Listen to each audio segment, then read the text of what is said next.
You're tuned into Masters of the Genre, where I, Cardinal Sin, take you right to the source of the most important genre creators of their generation. Authors, actors, directors, science fiction, fantasy, comics, film, and other creators that shape our genre fiction and entertainment. Get ready to leave the world of the everyday behind and go head to head with the masters of the genre.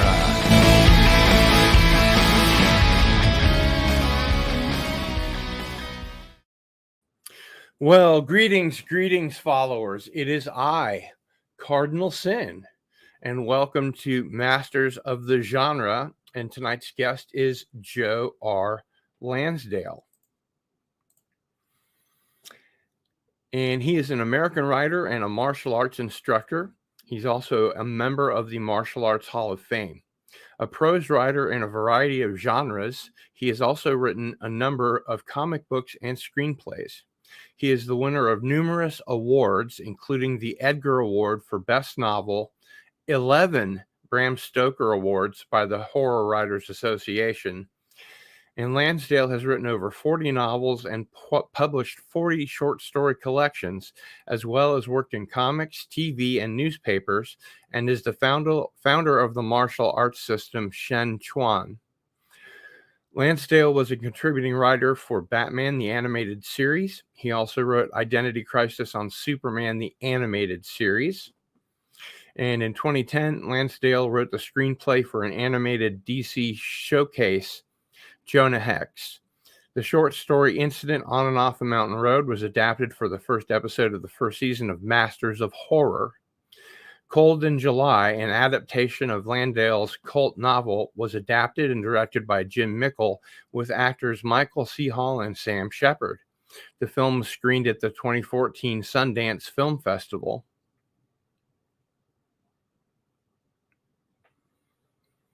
Nick D'Amici and Jim Mickle developed the Hap and Leonard series for the Sundance Channel, and Sundance TV renewed the series for a 6-episode second season, which was based on the second novel, Mucho Mojo. Season 3 is based on the book, The Two Bear Mambo. In 2018, Sundance TV announced the cancellation of the series. Several of Joe's books and novels have been adapted for film and television, including BUBBA HO-TEP, the cult film starring Bruce Campbell as an aging Elvis, who, along with the late Ossie Davis, who thinks he's JFK, have to figure out how to dispense of a very real, if elderly, evil reanimated mummy. It's a wonderful film, and if you haven't seen BUBBA HO-TEP, order it immediately. It's great fun and has the Cardinal Sin stamp of approval. And of course, read the story. And now I'd like to welcome to Masters of the Genre for the first time, Joe R. Lansdale. Good to see you, man. Glad to be here. Glad to have you. I'm a big fan, a bit of a gushing fanboy, really, but I'll try and stay as professional as I can. No, thank you. I really appreciate that. And as people are rolling in, I just wanted to thank you for offering the autographed copy of your book, Unchained and Unhinged, that we'll be giving away at the end of the show. It's very generous, sir. Good. It's a unique book with great stories as well as instruction as to what makes good storytelling, which is very important. And folks, make sure to stick around until the end, because at about 8:20, the mods will drop the URL in the chat that you can follow to put your name on the spinner wheel. You must be present in the chat when we spin the wheel to be eligible to win. Joe, again, while people are rolling in, what did I miss or get wrong in your bio? I think you did pretty good. If you're trying to do a bio of all the stuff I've done, that's a pretty long bio, because I've been around a pretty long time. 50 years of publishing, of which 47, 48 of it are full time. And I think you did pretty good there.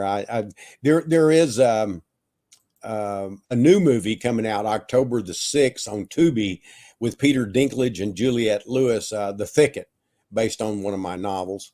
Oh, wow. And Love, Death, and Robots has done 3 of my stories, of 2 in the first season, 1 in the second. And Creep Show, a story I wrote with my son Keith and my daughter Casey, was made into an episode of Creep Show. And there actually, there's a lot of stuff, and I'm not always sure I remember all of it in that moment, but you did good enough. Good deal. And I just want to let people know,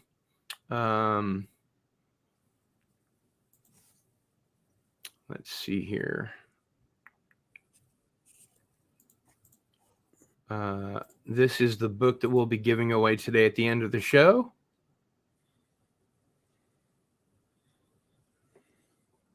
And again, it is a great book. And I want to go ahead and drop in your Amazon page so people can find your work. Okay. Pop that into the regular chat here.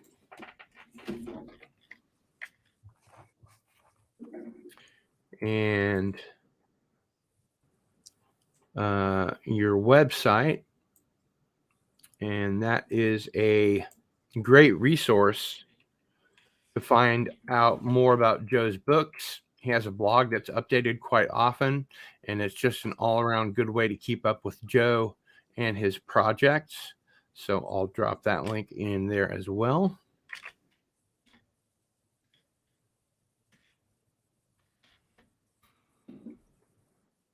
And it's a great website. Yeah, I should probably mention that I have a fan page on Facebook, and although I'm listed as having a regular Facebook page and it's on there, I don't ever go on it, so I've never used it. But if you can go to the fan page, I am on that, and I offer a lot of new information on there that's not even on the website. And of course, I'm on Twitter, and my daughter handles some of the stuff on Instagram for me, but the rest of the stuff I generally do 99% of it. Except for the website's actually my wonderful webmaster, Lou Bank. He keeps up with all that. It is a wonderful website for sure. He does a great job. Let's go ahead and say hello to some of the fans in the chat here. And we will be taking fan questions in the second hour. Okay. Aria's here. Hail. And Cosmic Squirrel is here. Greetings. Not the Hail. Cosmic Squirrel. It's Cosmic Squirrel. Yeah. Yeah. And Herc 130 is here. And he says, I got my popcorn and my adult beverage and kicked back and ready for the show. These masters of the genre are my favorite of all of Cardinal Sin's shows. Well, thank you. James Caserta is here. Nice. Good to see you. And we'll acknowledge some more people as they're rolling in. So I want to see if I can encapsulate your early life so we can use the rest of the time to dig in and talk about your work and take some questions from the chat in the second hour. Okay. So after I do this, you can correct me if I'm wrong. You live in Nacogdoches, Texas, and you're a genre fan like the rest of us. You've been writing since age 9 when you and your mom sold your first piece, and it's been almost relatively. I have to correct that. I've been writing actually since the age of 4, but the first thing I ever finished was 9. I tried to write comics. My mother and I sold a piece together, but I was 21 when that happened. Oh, okay. And you collected comic books and have been a film buff almost all of your life. Right.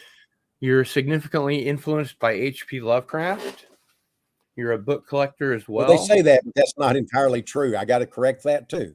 That a lot of his ideas of cosmic horrors have influenced me, but I'm not really much of a fan of his writing.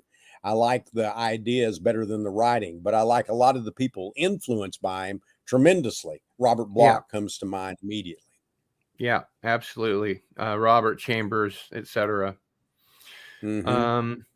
And you're not only a practicing martial artist, but created your own style, Shen Chuan.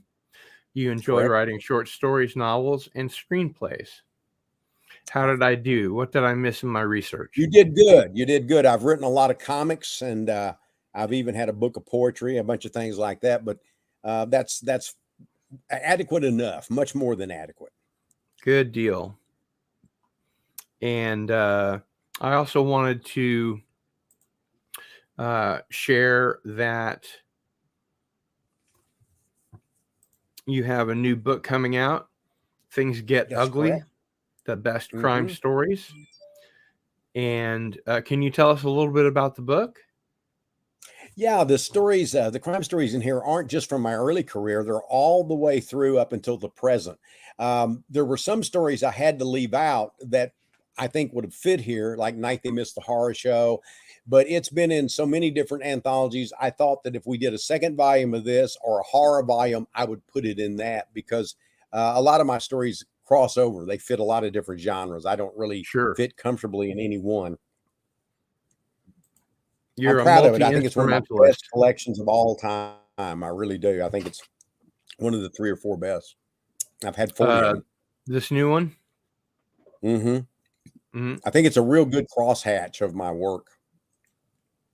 Well, we'll definitely have to everybody pre-order that for sure.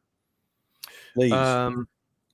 So down to some of the regular mundane questions here. How did you approach Sure. creating your own style and then teaching it as far as Shen Chuan goes?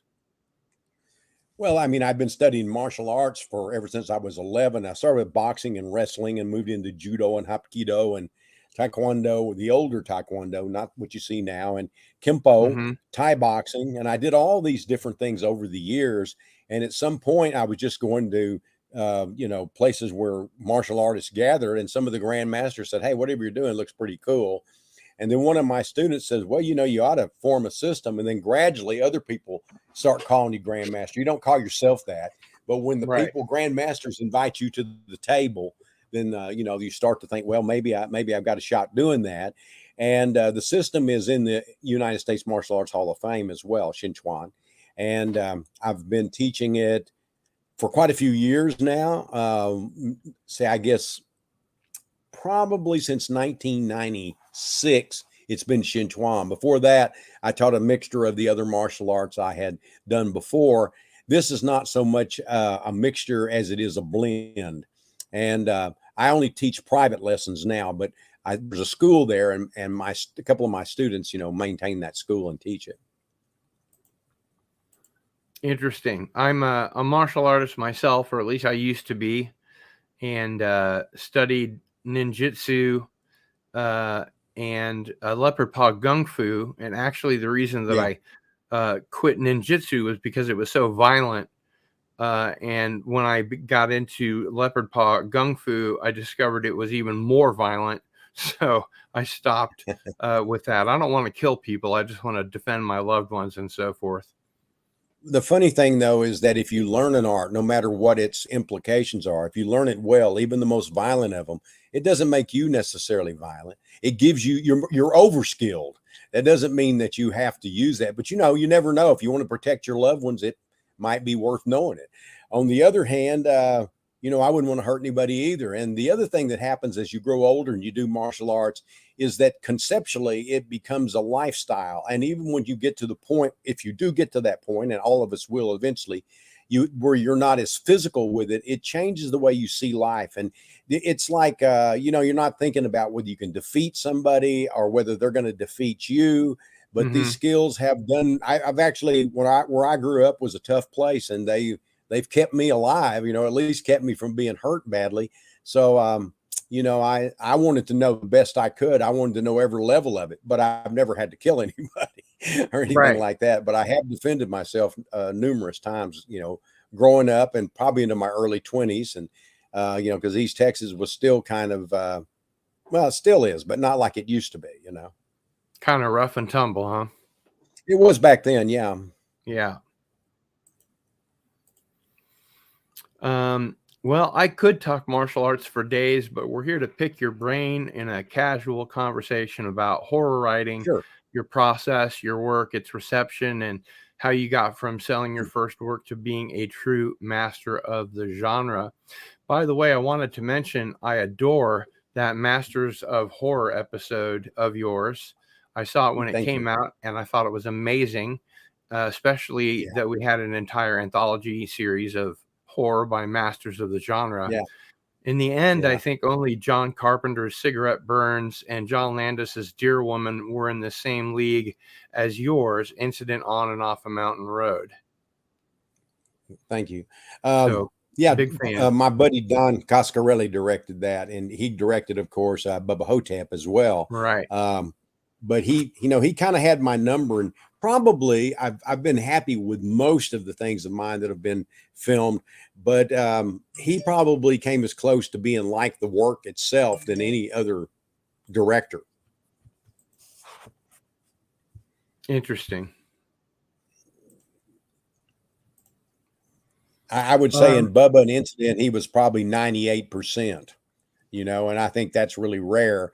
And I think in Bubba, he would have probably been even closer, but we couldn't do some of the special effects, and some of the changes that he made were just excellent. So, he did a great job. I watched the film last night and all of the bonus features. So Oh yeah. I'm ready to lock and load. What is the Lansdale genre? Whatever I want to write, and sometimes I'm given a concept. Somebody says, "Look, we're going to do a monster series or whatever." Well, a lot of monster stories have been written. Sometimes, I feel a little traditional sometimes, and I want to do that. But most of the time, I try to look at it and say, "What's my spin on this?" And I was always one of those people that liked. An anthology that had some kind of theme, some kind of thematic approach, because I could just twist it into whatever made it interesting to me, and so that was, fun. And so I still feel that way. I write what I want. I have a lot of stories that I'll write and put back, and sometimes somebody will come along, it'll fit right in the most general way.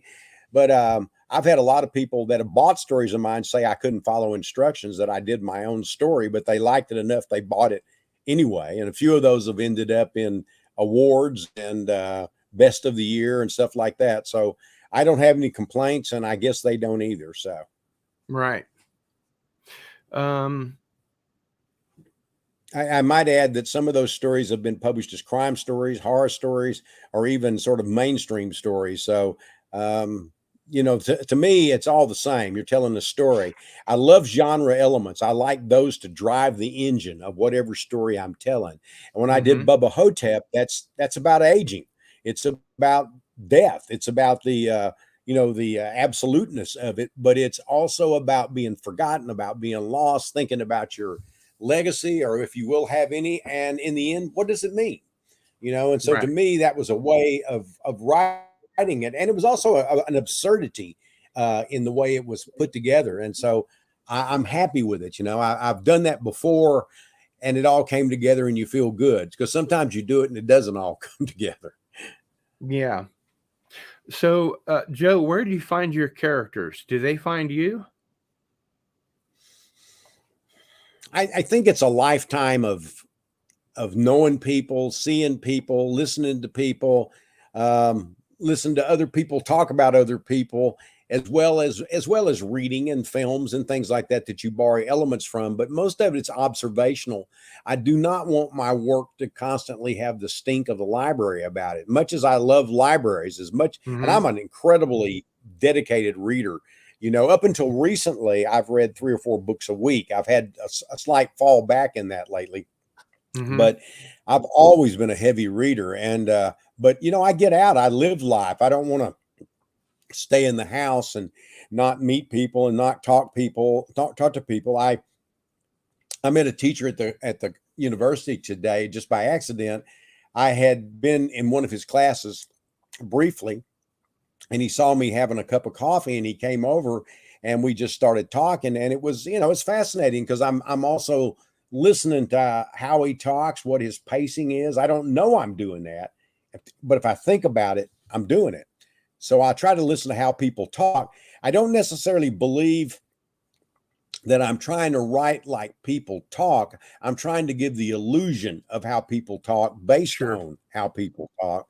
And depending on the story, probably like Elmore Leonard, nobody talks like that. Right. Wow. It's You fun want to them read. to. Yeah. Yeah, Raymond Chandler, same thing. My sure. biggest, I guess, dialogue influence is Raymond Chandler and William Goldman. But it's really about how people think people talk. You know, Right. uh, sometimes I can talk like that. A lot of times my characters do come from me. They talk like I do. They digress like I do, and they have all Hmm. of those elements of it. But still, you're creating the illusion.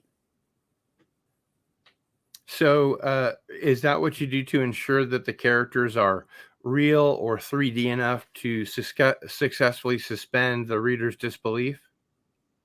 Yeah, I think I'm a storyteller first, but I think I'm a storyteller that has a style. And I think I can write. I'm not going to, after this amount of time, I'm not going to take my hat off. People can judge how good I am or not, up to them. It's fine. But I know I have some skill because I've been doing it, professionally for 50 years and full time for like 47 or 8. And Hmm. I try to lead with storytelling, and I try to write it well enough that that storytelling is clear and that you can see the characters, you can hear them talk, and yet there's that old genre momentum that carries underneath it, no matter what it is I'm writing about, be it light, be it slight, be it heavy, whatever. I can write about anything in that way. And also, I use a lot of humor because where I grew up in Texas and East Texas, when people told stories, humor was a part of it, and it was usually dark or gallows humor. And I've maintained that from Yeah, I the love it. early on in my career, and as we go, That's part of my writing style as well, believe it or not. I'm finding a it's a good lot one. of I'm finding a lot of commonalities that you and I both share. Although obviously you're Good. much higher on the totem pole than I am. Well, I don't know Um, that I'm better known, but you're coming. yeah, and I find that suspending readers' disbelief, especially in high concept stories, can be more difficult than just Yeah. the regular. Have you You know how found you that do too? that? And I always found that the way to do that, if you take something like Bubba Hotep, you couldn't get more absurd than Bubba Hotep or the Folding Man. Some of the numerous other stories I've written. The thing is that it's real to you. It's got to be real to you, and you've got to write it like it's real. It can be funny, it can be absurd, but there's got to be at the bottom of that a core of reality, or at least acceptance from the writer, so that the reader can feel it. You can actually cut a lot of it out and the reader will still sense it. I guess it's Hemingway's iceberg theory, that Mm, there's far more under the iceberg than just that tip that you see. right. And I always try to write like there's people that can read it and it's just fun, good story, but that a lot of my stories and novels, even things that seem light underneath it, there's more to it. Yeah. Yeah. It's like people can get it at different levels. You're working on Right. many levels here. Right. You're trying to anyway. Yeah. Yeah. And I wanted to go back to Things Get Ugly. Uh, Yeah. we're all on the edge of our seats in regard to your newest book, which is available for pre-order on Amazon. What can you tell us about it? Well, what I did is got some of my crime stories in general. A whole lot of them were really dark, and so it's got those. But it also has some that I think, um, are humorous. They deal with the 1930s.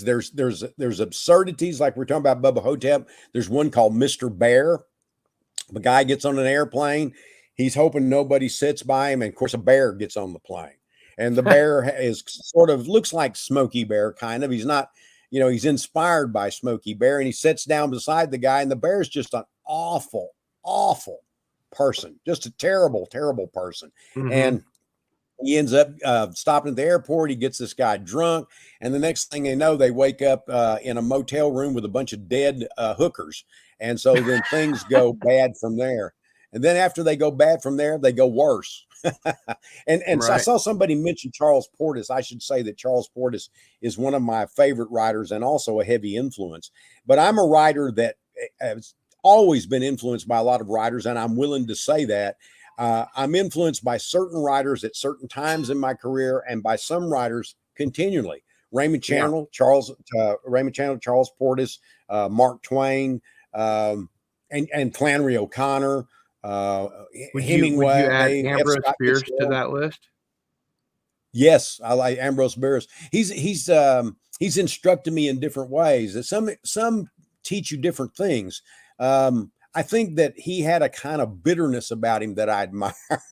Mm-hmm. I don't think I'm bitter, but I admired it in him. But he taught me, and he's taught a lot of people how to write a certain kind of story and give it a certain verisimilitude, and not always have it turn out well. When I Mm-hmm. first started writing my short stories in the 80s, they were all turned down because people said, well, this doesn't end on a good note, or this doesn't Right. follow the normal constructs of horror. And my first thought was, yeah, I know. I don't know how to do it. I'm trying to write the story I want to do, and therefore I know how to do that. And then once they started selling, then it kind of opened the door. And I will say, influenced a lot of people, which I had no idea of for many, Mm-hmm. many years. And then, you meet people and say, I read The Drive-In, and that was it. Joe Hill's been very, very nice about that. He said that when he read that at 14, he Mm-hmm. thought the author of the story, he thought that the guy in the story, the protagonist, was speaking directly to him. And Wow. I think that's good, because that's what I wanted. I thought it was the worst novel ever written when I was writing it. I hated writing it. I wrote the whole thing in 2.5 months because I had a contract.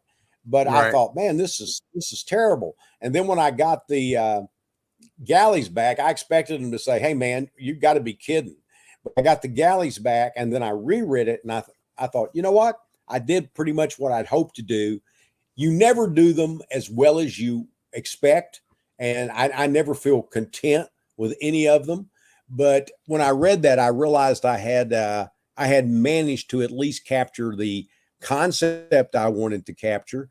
And so I felt good about it from that moment on. But writing it was very, very difficult, even though it was written quickly. I had two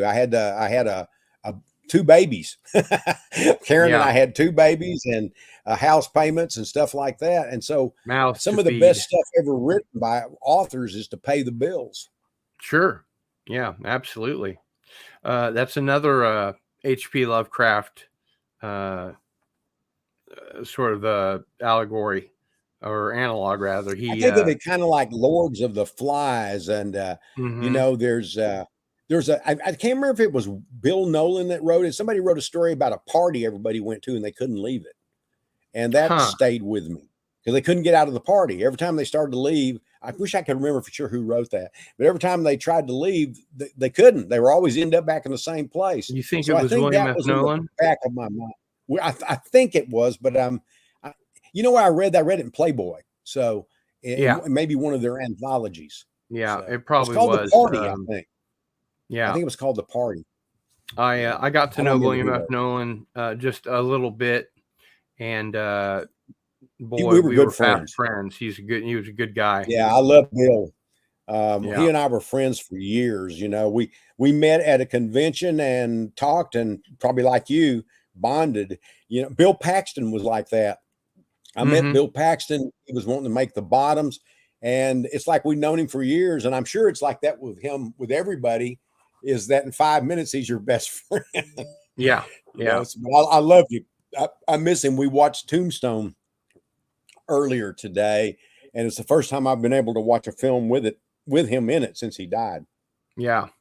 Yeah. Have you seen The Intruder? No. It's a Roger Corman film. It's William Shatner's first lead Oh, role. yes, I have. Yeah, I've read the novel Yeah. and seen it. Yeah. They also, it's got another name, like I Hate Your Guts or something like that. Yeah. But Yeah. it's They ended up calling it The it's Intruder actually later. very good. Charles Beaumont appears in it. Bill Nolan Yeah. obviously is in it. And he wrote the Beaumont's a screenplay. teacher. William is Bill is a thug. Yeah, he's a cracker, is So what he said. Yeah. yeah, he's a cracker. Yeah, he knows he's from there. He was from That's what he said I to think Roger Missouri Corman. or something. Yeah, Charles yeah. Beaumont wrote the screenplay and brought in all of his friends, and Corman was really worried about it, and he said, "Hey, man, I'm from there. I know how these people talk. I know how Yeah, these crackers talk."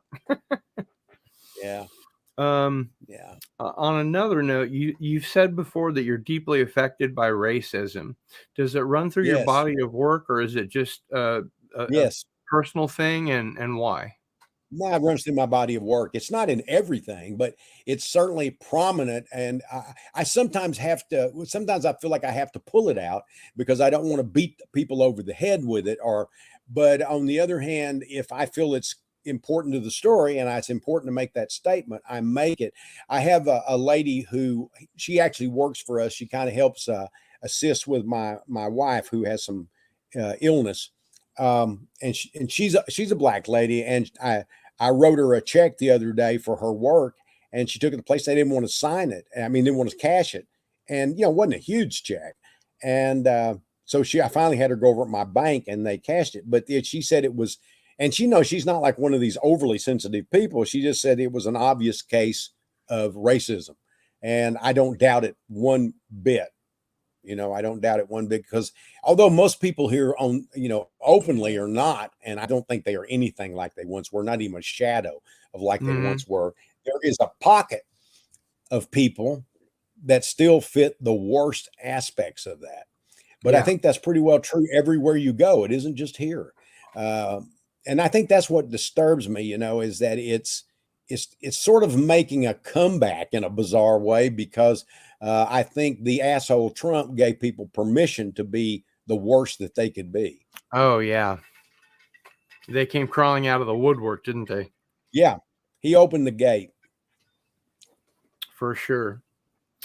I've heard you say that there's a sort of economy of style that you share both as a writer and a martial artist. Could you expound on that? Yeah, yeah, and I try to economy of style is very much like economy of motion. In martial arts, when you want to make big looping punches and things like that, you want to kind of keep it straight and quick, especially if you're dealing with somebody bigger or stronger. You need to hit firstest with the mostest. And I forget who said that first, one of the boxers, but you want to hit firstest with the mostest and you want to hit quick and get it done. And when you're Right. writing, I think it's the same way. I think in writing, you can elaborate a little bit more because occasionally a story warrants that. It warrants a greater flight of poetry, shall we say. In other words, you want to see the birds come out of the bushes because it gives a feeling and a mood. But still, it's the concept's the same, is not to waste that motion. Even if you're a little bit more elaborate, it still shouldn't be wasted. It shouldn't be purple. It shouldn't be a purple style. It should be a interesting style. It's like elaborate gung fu, which oftentimes are making all kinds of moves that don't really apply at all, Yeah. unless you really They just understand waste them. Because energy. then you think this move is a block, and like this is a block. That's the block, and that's the hit. There's none of this chambering for blocks because you'd get hit. Right. And there's none of this. Well, you're building up the muscles. You're building up a sort of mental, physical mindset. And it's the same thing with writing. You want to keep in mind that you're trying to get to the story, and yet you're trying to get to what's under the story without waving a flag. That's economy. Sure. Yeah. What is your writing process, and how did you become inspired to write your particular brand of fiction? Well, the process, you almost had it. It is I get up and I write 3 hours in the morning, but and I think when that was done, I was getting up about 6. These days I wake up 5 or 6, and once in a while a little bit later. But the main thing is I get up, I have coffee, I take out the dog, I have coffee, I have a light breakfast, and I start writing. And my plan is I'm working on a memoir right now, so it's a little different. But I write 3 to 5 pages a day. And if I get more than that, if I get 6, then I'm a champion. But if I get 3 to 5 a day that I don't have to rewrite, because I don't do multiple drafts, I do my corrections that day and the next morning when I reread it. So I do one draft. But if you looked at how much I change as I reread it, those Mm-hmm. might count as multiple drafts. But I don't do all these different, do a complete draft and then do another one. I do one draft and a polish, which means by Right. that time I shouldn't have to change much. And once Right. in a while, it'll be a little more difficult.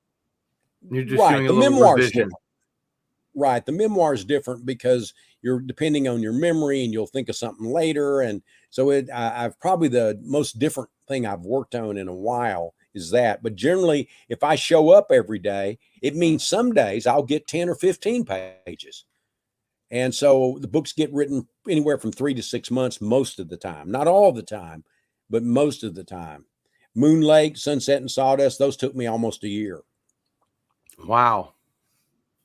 I don't know why. I don't know why one does and one doesn't. As a writer, do you know where you're going, or you just see where it takes you and go along for the ride?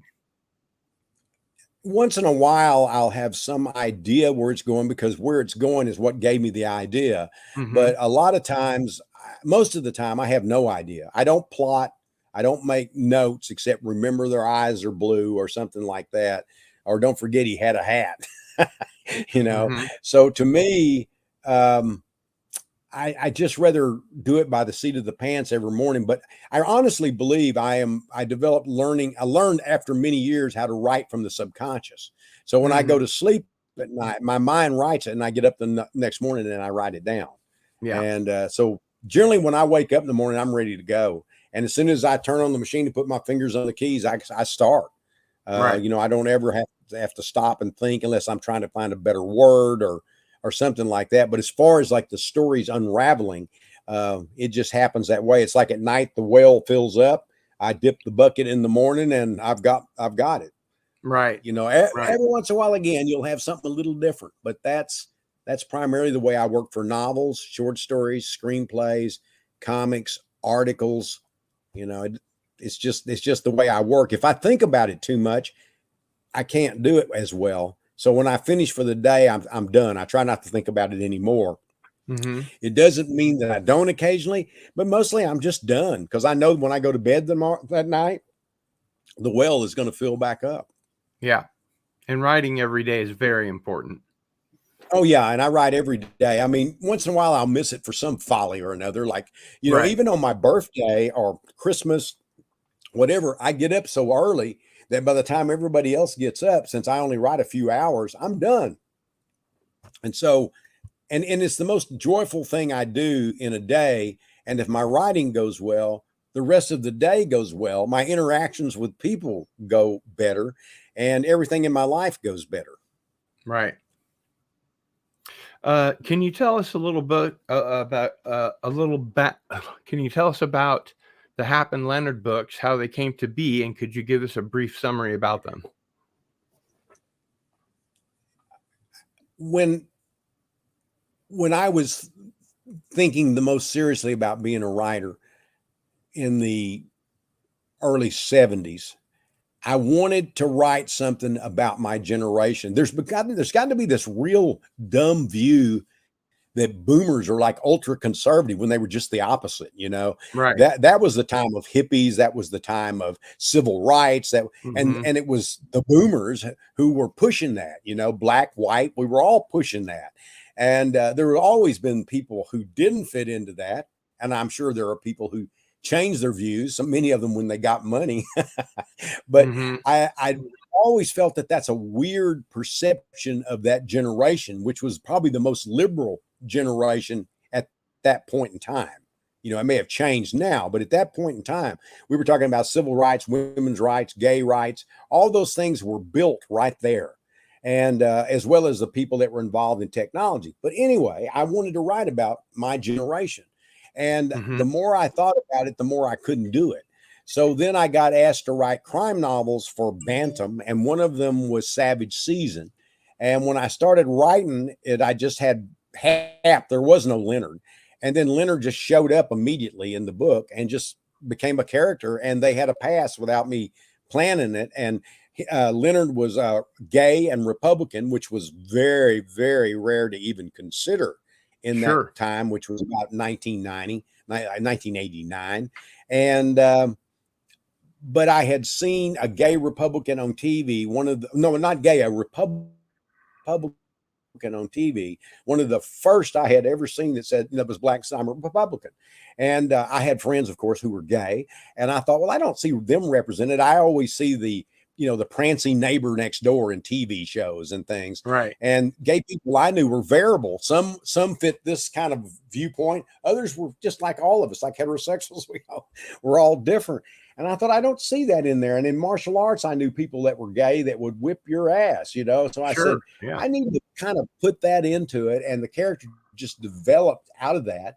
Hap was very much me. There's a lot about Hap that isn't me, but we worked the same jobs. I worked the rose fields just like he does in the Mucho Mojo and Savage Season and those sort of books, So I used my own life. I used my own experience. I was a Vietnam War resistor, but I would not be a conscientious objector because I said there are times when I would fight. And World War II, I would have fought in World War II. Oh, sure. But I just said, I don't think that this war is going anywhere. And if we look at it now, after we left, the communists took over, and it's exactly like it was before. And in fact, they're one of our biggest trade partners, and people go there for vacation. And we had 59,000 men die, 58, 59, for no reason, because we didn't know what we were there for. It was some concept, of us creating a South Vietnam and there being a North Vietnam. And, it seemed to me that it was just such an obvious, thing that it wasn't about communism that was really threatening us. And anyway, I put all of that into Hap, and it just came alive. And before I knew it, I had written that novel about my generation, yet it was a crime novel. But it addressed all the things about women's rights, how Trudy had his ex-wife had to deal with certain things to try to get where she was going, how she'd been held back. You had Leonard, who was gay and proud of it, didn't care who knew it, a black guy, but he was conservative. He thought that they were a bunch of hippie dumbasses. He had been to Vietnam, was kind of a war hero. You had Hap, who was the anti-Vietnam guy, liberal-minded, kind of came from the same stock as Trudy and that bunch, except he was more commonsensical and practical. And they were, I've always said, if you go far enough left or far enough right, you're the same people. You're just going to meet each other in the back. You're about totalitarianism, be it leftist or be it, right wing. It doesn't matter. The same. Yeah, you get to the same place. Yeah, absolutely. Okay, let's talk a little bit. That's how that came about. Yeah, let's talk a little bit about BUBBA HO-TEP. I remember standing in line for BUBBA HO-TEP, and it went all the way down the block. I was there first night, sneak preview. It's one of my favorite films. How did BUBBA HO-TEP become optioned for the screen, and what was your experience working with Don Coscarelli on the movie? Well, I love Don, but what happened is I just got a call from Don one day. He called me. I didn't know him as a person, but he said, "I'm Don Coscarelli. I'm a director." I said, "Don, I know who you are. I've seen Phantasm. I know who you are. I've kept up with your stuff." And so we already had a knowledge of each other's work. He said, "Can I come visit with you a few days?" I said, "Sure. Come see me." So he flew into Houston, I think it was, rented a car, came, brought presents for the kids, was just a sweetheart. And we talked about different things that he might like to option. And some of it was already optioned, and some I don't know why we didn't end up doing it. I don't recall exactly, but he went home, but we kept in touch. And then he read BUBBA HO-TEP, and he thought, "Wow, this could be something." I said, "No, Don, it can't. You can't film that. It's too nuts. Nobody. How would you put that on the screen? I don't think you can do that. I don't want to see you spend your money." Not that he was going to spend a lot, by the way. Right. That's not Don's style. I think he said that the entire budget of the film was $700,000. Yeah, it was $500,000 what Bubba was. But I told him, I said, I don't want to spend. He said, "No, I really want to option." I said, "Okay, man, it's your money." So he optioned it. And then when the option ran out, he wanted to option it again. And I said, "Hey, I already gave you your out. Now, if you want to do it, I'll cash the check." And so he did. And then he asked me about writing a screenplay. And it really wasn't, I wasn't a member of the Writers Guild then, but I had been contracted to write a couple of screenplays legally, in a way. But it was not a lot of money that he wanted to pay me. And second of all, I didn't think it could be done. So I passed. And then he wrote a screenplay and he sent it to me. And I thought, "Well, you son of a bitch, you did do it. And this is really good." I had a couple of complaints, a couple of suggestions, really is a better way of putting it. And I don't think he thought much of them until Bruce Campbell had the same ones, and and then he made those changes. But that's really what happened. I didn't expect it. I remember when I wrote that story, I told my brother, I said, "Well, I just wrote a story no one will ever film. I can guarantee you that.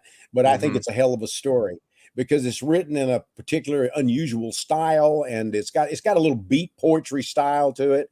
And I said, "It'll never happen." And it's the first thing of mine ever filmed. So The that's title, what I know. I think the title says it all. You Yeah, know. well, you know, I had the title before I wrote the story. I didn't know what story went with that title. I was joking one day to a friend, and I said, "I've always had this title, Bubba Ho-Tep, and I know it's about a mummy, but besides that, I don't know anything. And it has to do with maybe an East Texas mummy because he's a Bubba." And that was it. And then when I was asked to write the story, my mom at that time had been in a car accident and had to be in a rest home where they could take care of her 24/7 because she couldn't be taken care of by us. You know, had to have nurses and all that. So I spent a lot of time at the rest home. And that's where I got a lot of ideas for Bubba, though the rest home she was in was a hell of a lot nicer than that one. And it was a good one. But then I was growing up when Kennedy was assassinated, and you know, I had read the book PT 109 and seen the movie and all of his heroics, and so you know, I had him in mind. And then Elvis started playing right when I was about 4 or 5 years old. Started appearing on the radio, and so it was changing music. And then I didn't know it at the time, but where we lived in Gladewater, Texas, when I was real young, down the road about a mile, Elvis was there singing live in the radio station. Johnny Cash, Jerry Lee Lewis, Ray Price, Bob Luman, all those people were down the road. But I was a kid, you know, I thought I was hearing the record, but they were performing live. And guy's name was Perryman, last name, that was the disc jockey. But Gladewater, like the Louisiana Hayride and even Sun Records, was probably the third most important thing that Elvis ever did. He stayed in people's homes in Gladewater, you know, and because he couldn't afford the hotel. And finally they put him up in a hotel that's still there, a motel, and his sign-in card, they have it under glass. I think it's turned into like an apartment complex now, but it's still there in Gladewater. And if you go along the walls, they have silhouettes of Elvis and Cash on the wall, and they actually have a plaque to me on the other side, you know. So it's kind of interesting that was one of the birthplaces of rockabilly music. And Jerry Lee Lewis signed a soundboard, and they kept that soundboard and put it on the wall in what used to be that radio station and is now a recording studio. In fact, my daughter had recorded with John Carter Cash, Johnny Cash's son, in Hendersonville, but she went to Gladewater to perform 2 songs so she could sing where Elvis had stood and sang into the microphone in the radio show. So she did two really nice records there. One will be in a film I'm supposed to direct if all things go well. Have you directed a film before? Nope, this would be the first. Well, that sounds really exciting. Yeah, well, I'm overly confident. I've spent a lot of time with directors and been on film sets and have written screenplays. So I feel like that if I'm ever going to do it, it's now, because I'm also 71 years old, you know. Wow, you sure don't look it. Well, thank you. Do you and Don Coscarelli still hang out or stay in touch? Yeah, we stay in touch all the time. He sent me a new poster for Bubba the other day, and I think he sent me the t-shirt. I got a t-shirt. I believe he sent that to me, and he kindly sent a really nice robe that he and his wife went somewhere, and they said, "Hey, you know, Joe needs one of these." But we keep in touch, and I would love to work with him again. It just hasn't happened. But yeah, we're good friends. When I go out to Los Angeles, and when I'm not out there just on a jaunt for film or something like that, I try to get with him. I love the guy, you know, I really do. He's a wonderful guy. We're different. I think we probably butt heads a little bit now and again, but I love the guy like a brother. He seems like a really pleasant guy. You know, he's always smiling. He can be passive aggressive though. Oh yeah. Yeah. I mean that in the best way. What I love about Don, here is a guy that's truly an indie. You know, you hear about the independent guy. There hadn't been that many indies since Roger Corman. There've been a few. There certainly have been, but Hmm. you know, he was in the Directors Guild when he was essentially almost a teenager, just out of being a teenager. I don't remember exactly, but he may have at one point in time was the youngest member in the guild, Hmm. and he produced them. He would script them, or at least contributed to the scripting, and he did everything. You know, the guy knows everything about film. He knows about lighting. He knows about camera. Even as somebody that intends to direct, I'm gonna have to depend on somebody else to light. I'm gonna Right. I'm gonna have to depend on somebody else for cinematography. I know how it Yeah. works, but I can't do it. But I know Yeah. what I You'll need want, a and you'll I need a can get that DP across for to the sure. DP and the gaffers. You know. Yeah. So, what did you think of the movie? And if you could change anything, what would it be? I don't want to change anything in that one that I can think of. You know, an interesting thing when my son and I were on the set, he was pretty young then, because he was Bruce Campbell was his favorite actor, and when they were looking for an actor, he said, "Why don't they get Bruce Campbell?" I said, "Well, son, I don't get to choose. You know, Don will figure out who he wants, and they'll either agree or not." But I said, "I don't know who he's looking at." Don called me within a day or two after that and said, "Hey, what do you think about Bruce Campbell?" I said, "Well, hell yeah!" And so Bruce became, you know, the star. But when I went to see it, I was watching the directing, and Don's just impressive as hell as a director. But Yeah. I was watching it and I thought, man, I don't know. Bruce was terrific. And I was watching Ossie, and he seemed so low key. I thought, you know what? I think Bruce might be blowing him off the stage here, and I don't think that's a good thing. And then Hmm. later on, Don said, "Would you like to see the dailies?" And I said, "Sure." And I went in and saw that, and he wasn't blowing him off the stage. Ossie knew exactly how much to give and how Hmm. much he knew his strength of his personality and his appearance, because he was a big, handsome man, you know, and he was in his 80s then. And Yeah. he's a hero of 86. mine, by the way.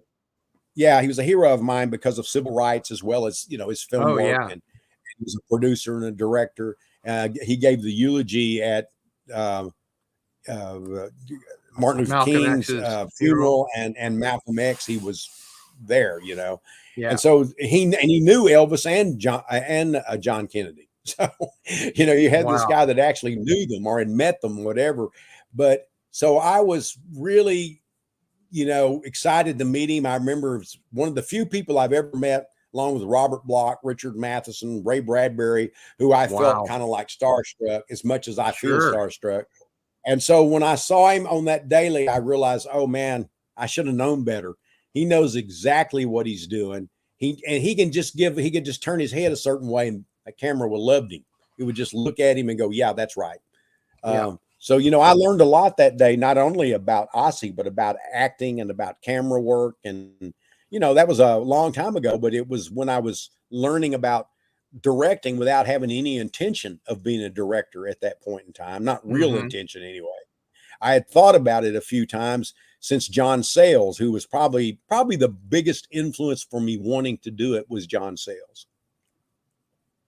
I remember. I think it was Bruce Campbell that said that he was giving a very restrained performance, especially at the beginning of the film, because he's basically in bed for the entire first act.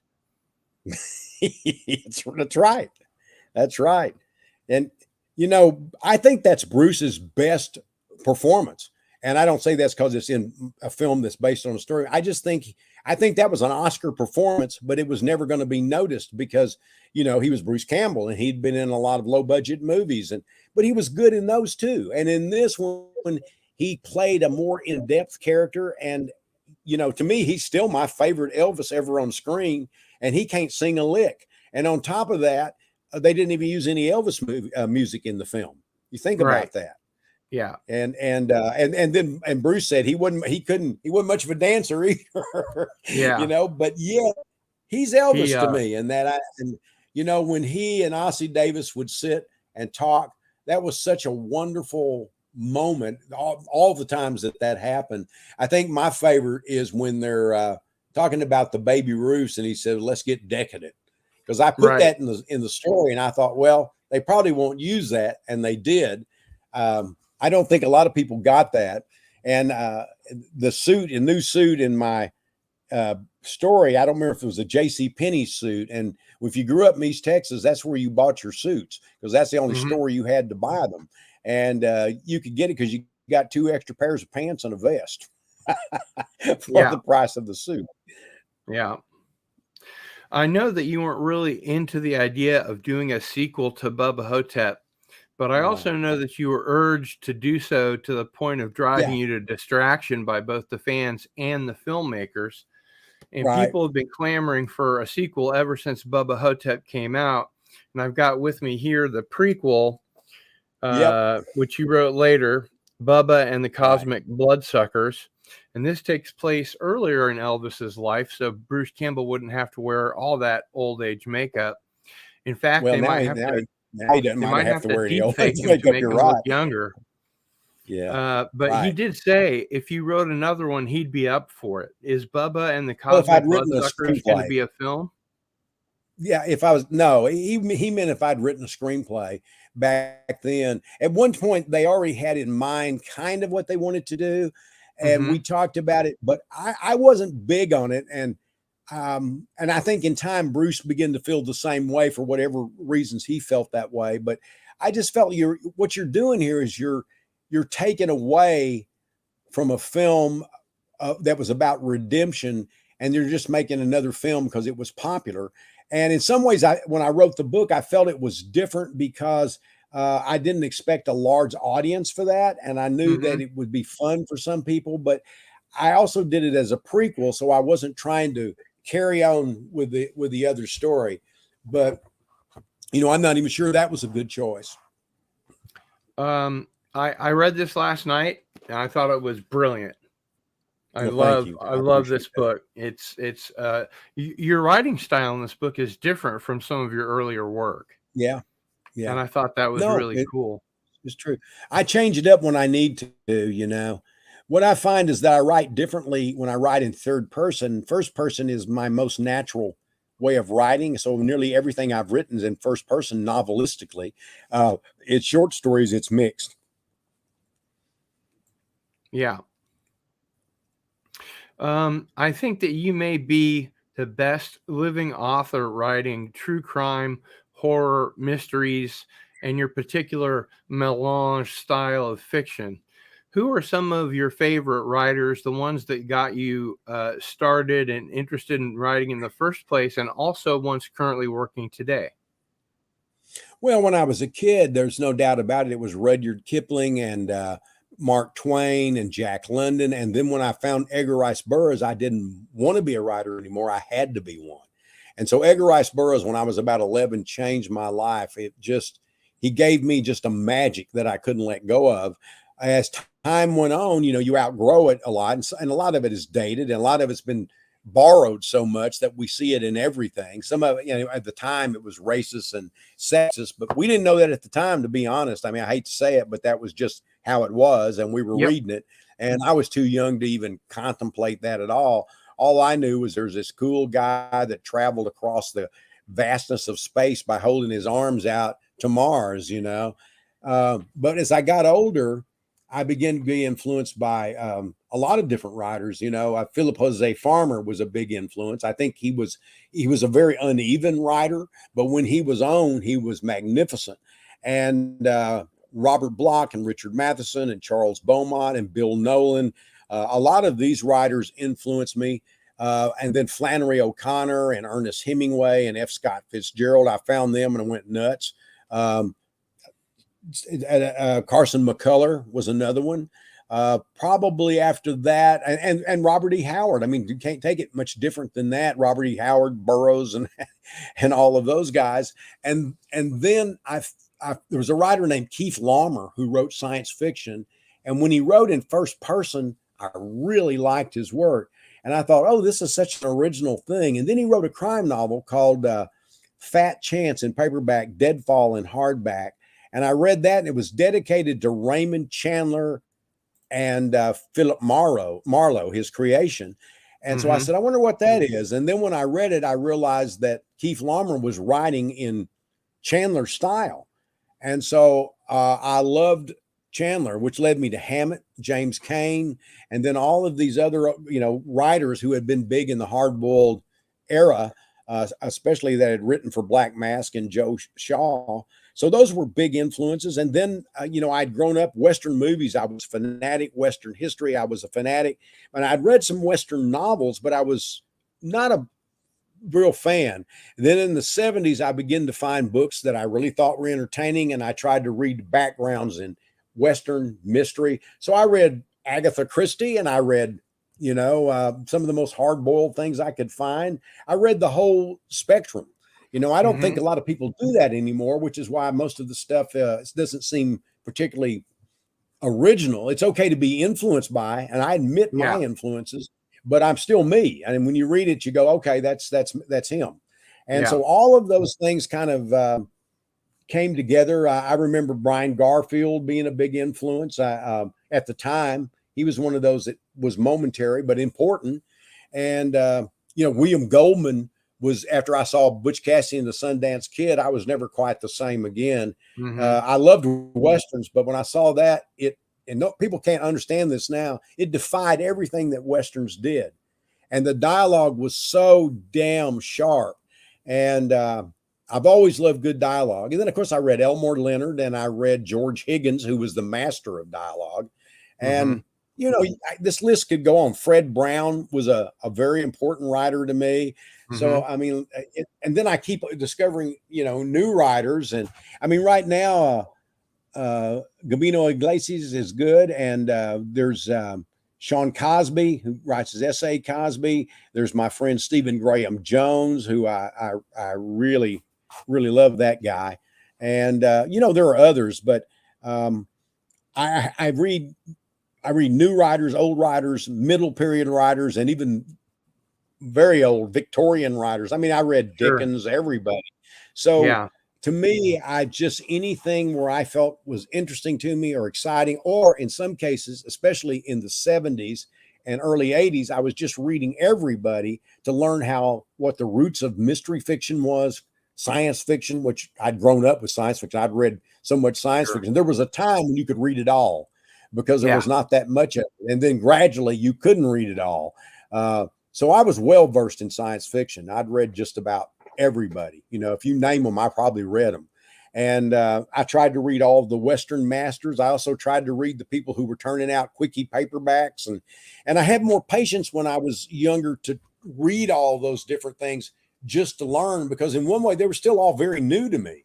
And I didn't know what was good. And then I came across things like The Shootist by Glendon Swarthout, and the Oxbow, what is that? The Oxbow, can't think of what the title is, but anyway, there's so many of those great novels that I read, and I began to appreciate what that genre really was.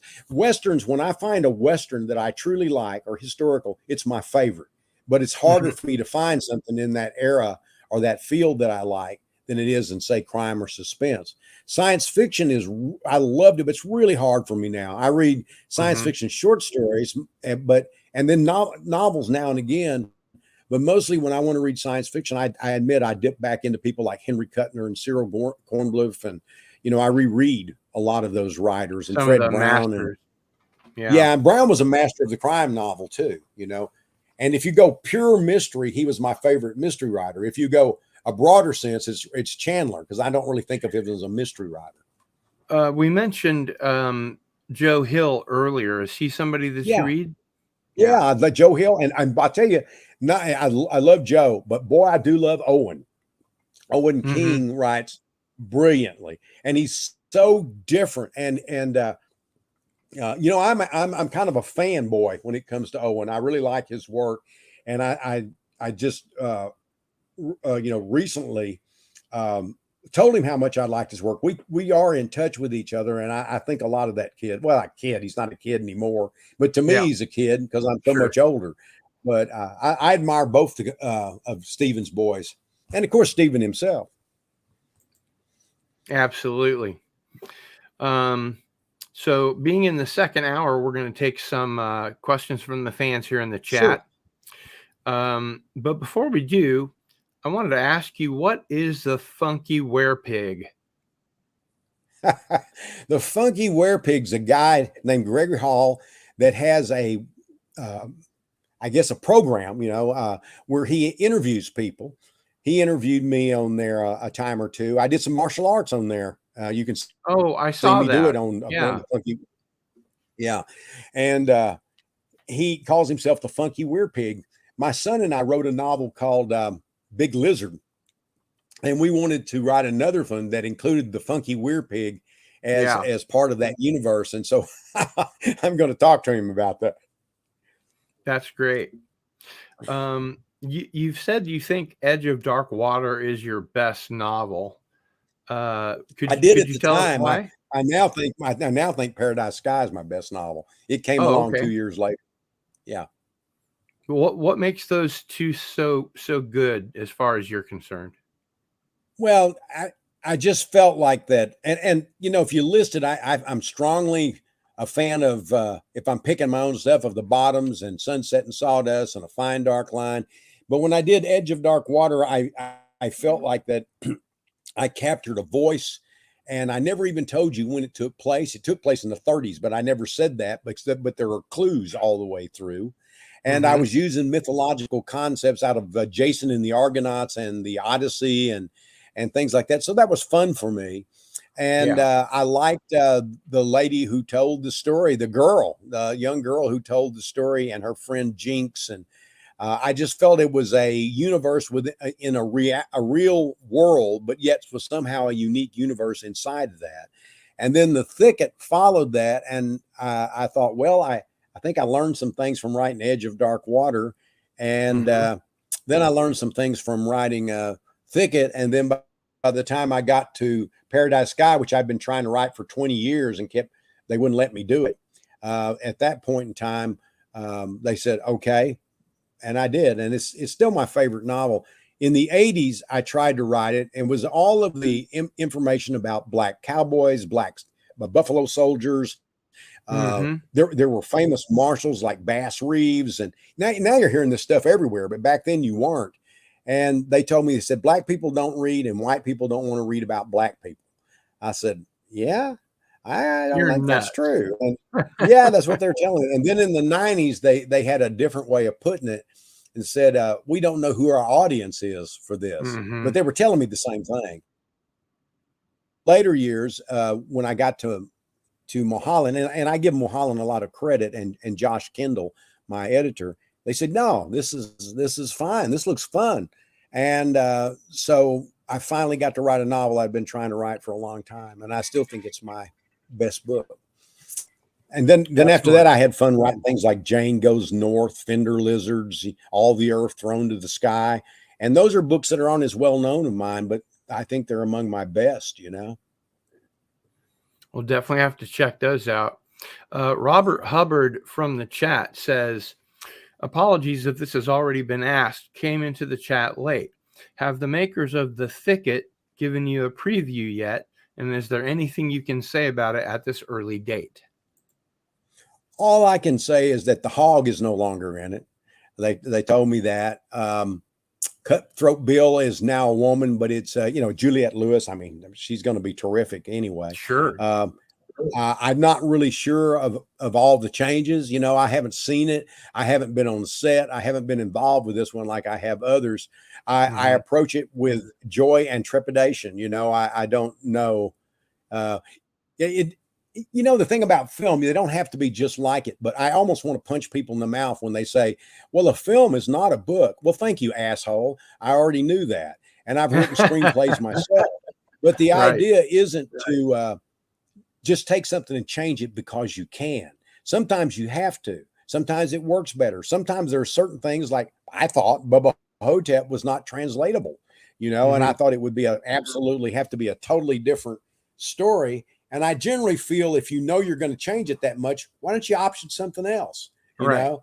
So in this case, I don't know. All I know is it's got one hell of a cast, and I've met the director. I like him. He's a nice guy. So I will learn about that when I see it, same as you. Yeah. October the 6th on Tubi. And this is a much bigger studio film than Bubba Hotep was, right? Oh my God, you know what isn't? At that time, that was done for like $500,000, and it looks like it's 10 million. Yeah. I mean, Don's amazing, you know. And this one's a bigger film. Yeah, even it's on Tubi. It's not going to be on a regular theaters, but I think that's because Tubi, as they said, that they're trying to do an elevated Western, which means they're trying to be more upscale. Because I think Tubi would like to be more like Netflix or Sure. Amazon or something like that. And so I believe they're trying to up their game. And I think I think this could be a way of doing it if it turns out well. I mean, you got Peter Dinklage and Juliette Lewis. That can't be bad. Yeah, I've seen almost everything that both of them have been in, and boy, they are really good. Yeah, and can you imagine them together? That could be Yeah. interesting. I hope Yeah, it it is. sounds like I it's mean, you gonna be a never lot know of about a fun. movie. Bruce Campbell said to me once, he says they made this movie with this award-winning director who was really hot, award-winning screenwriter who was really hot, actors who were really coming into their own, and it was Congo. So it means it doesn't matter sometimes. And I've seen movies made with people that nobody knows who they are. The director's not well known. Turns out to be a masterpiece. And I Yeah. think in this case we've got, so it could be bad or good. I don't know any more than anybody else. Have you seen The Witch? No, I know about it, but I haven't seen it. Robert Eggers. Yeah, I know about it, but I haven't seen it. He's the same guy that did The Northman. I didn't see that one either. It's on my list. Both of them are. You should really move The Witch to the top of your list. It's okay. Very, very How good. was The Northman? How was The Northman? Northman was pretty good. It wasn't as good as The Witch, but it was a broad, pretentious to me. Yeah, it was a much more broad film to appeal to a mass audience rather than this small one. Well, the film The Green Knight, I went to see that, and I've read the book, which is an old book. Love that movie. Yeah, I thought it was interesting. I came out liking it, but not loving it. But I thought it was a little pretentious. I thought it sort of gave away everything it was doing very early on, which is not that it was meant to be a mystery. So I appreciate it without necessarily loving it. I feel that way about Cormac McCarthy's books. I hate to admit it, but I like more the idea of him than I actually like the books. No Country for Old Men. I loved that book, and I loved the film, but I like the idea of him better. And I probably read half a dozen of his novels, and I really like a play called Sunset Limited, and they turned it into a film. I think it was on Showtime or something. It sounds familiar. With Sam Jackson, and I'm trying to remember who played the other character. Tommy Lee Jones. Tommy Lee Jones and Sam Jackson. Yeah, it's really good. So when I like him, but even when I don't like him, I respect him because he knows what he's doing. It's just what he's doing isn't always what I want. Yeah. Which he's is fair good at what enough, he does, but what he does doesn't turn you on. Not always, but I respect it because I do the same thing. I write like everybody I know is dead. I'm not writing for anybody but me. Yeah, you write for yourself. Thinking about if you start thinking about other people, you start pandering, You start losing I your admire voice. that. Yeah, I admire that because he just said, screw it, I'm doing me. I like that. Yeah. Yeah. I also like that style. That's definitely another thing that we share in common. Another question from the chat from Ari is, what does Joe think of the ending to The Legend of Hell House? Is he talking about the movie or the book? I assume the movie. That's my brother. I know. I don't like that movie. I love the book, but I don't love the book as much as I love other stuff of his. I think it's like I once told him, I said, it was interesting because the second half seemed like a different writer. And he said, well, I wrote them years apart, the first half and the second part. But I like the book, but it's my least favorite of Richard Matheson's major novels. And I consider it a major novel, but it's not my favorite. And I don't like the film that much either. Which is your favorite Which is your favorite adaptation of I Am Legend? The first one was The Last Man on Earth's the closest to the story, but it was so Yes. cheaply done, and it was done in Rome. So I like that. I like parts of the Omega Man, though it was working a little hard to be hip. That was the boomer generation right there. When people want to Mm-hmm. know what it was, that's what it was geared to. And it's a little silly sometimes, but on the other hand, I like a lot of that.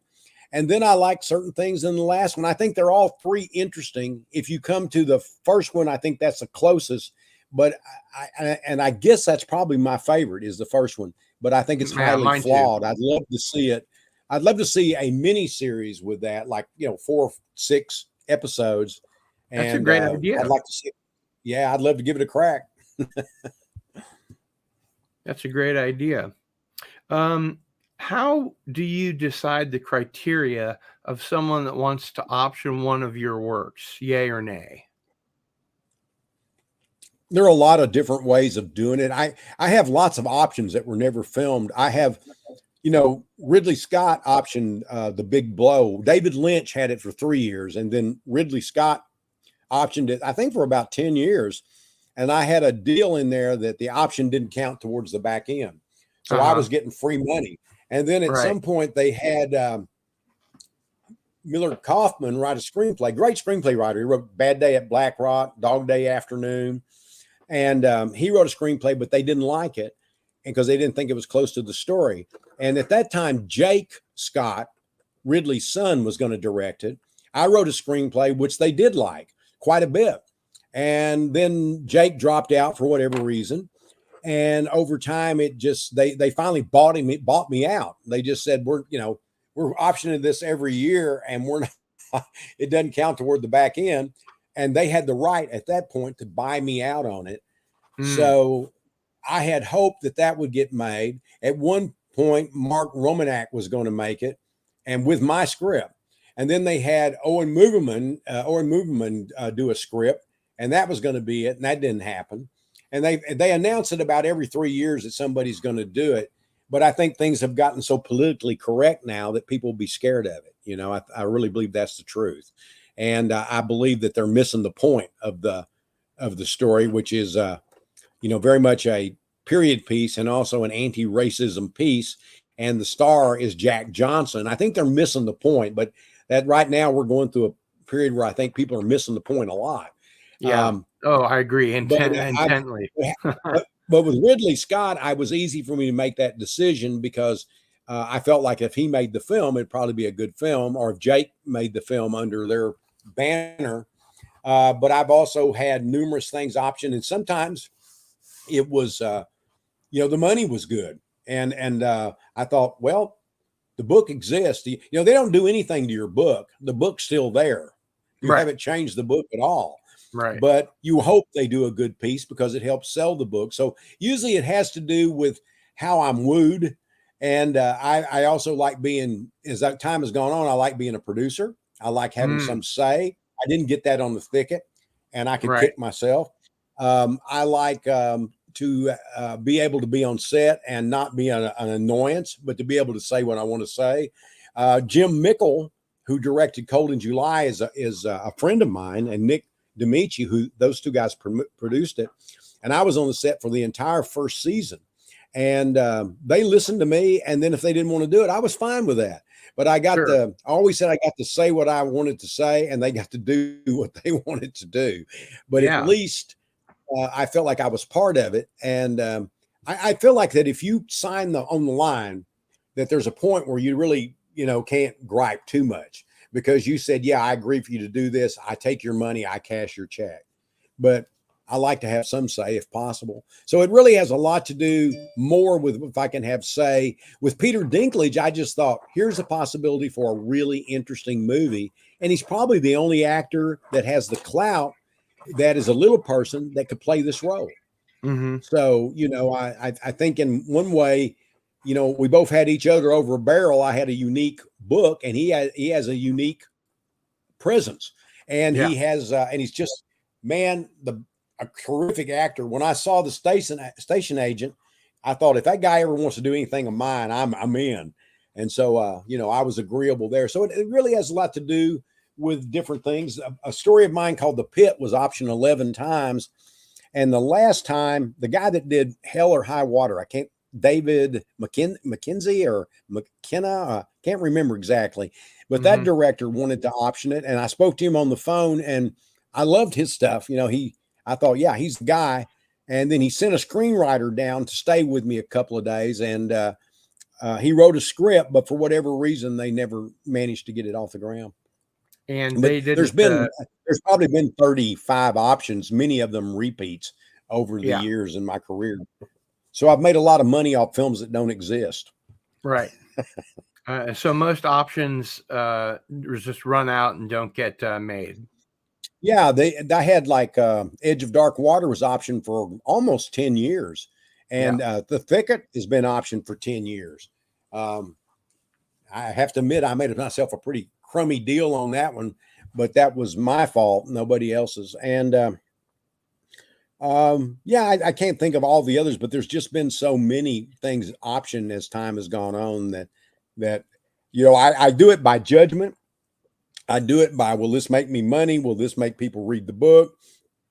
You know, I always want it to be good. I never just, you know, shit in a sack and throw it over the fence and hope for the best, you know. Yeah, well, I don't nobody do that. sits down to write a bad book, you know.